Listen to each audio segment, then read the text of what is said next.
ये पत्थर जो है यहाँ पे, और ऐसे कई सारे पत्थर हैं। तो कभी कभी मेरे दिमाग में ये चीज़ें आती है,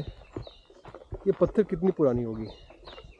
और जितनी पुरानी होगी वहाँ से लेकर यहाँ तक के सफ़र में कितनी सारी सभ्यताएं आई होगी, कितने लोगों ने पैदा लिया होगा, कितने लोग मर गए होंगे, कितने जो मतलब ये कभी कितने साल पहले आई है उसके बारे में तो बेसिकली स्टडी किया जा सकता है अभी के टाइम में। बट जो हम लोग अपने आँखों से देख पा रहे हैं, जैसे होता है कि कभी आप किसी जगह पे जाते हो और इतिहास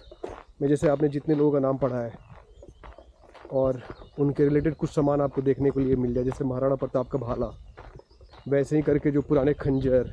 या पुराने किले, तो आप कितने एक्साइट होते हो कि वाह ये 1850 में था, ये 1620 में था, ये 1990 में था।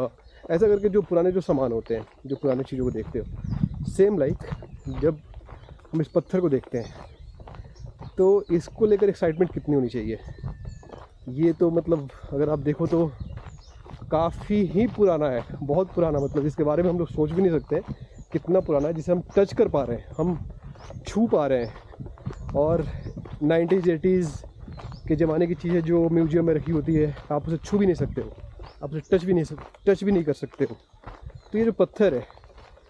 इतनी पुरानी पत्थर आप टच कर पा रहे हो, तो आप समझ रहे हो कि आप किस इतिहास को छू पा रहे हो, कितनी पुरानी चीज़ों को आप टच कर पा रहे हो। तो मेरा कहने का मतलब ये है कि जो नेचर ने हमें जो दिया है, कभी कभी हम इस नेचर के बीच में रहते हुए भी हम समझ नहीं पाते कि बेसिकली ये क्या है चीज़ें। बट फिर भी एटलीस्ट जब भी कभी समय मिले तो किसी पुराने पेड़ के पास बैठने का या किसी पत्थर के पास बैठने का, मतलब मैं अपने लाइफ में तो मैं ऐसा ही करता हूँ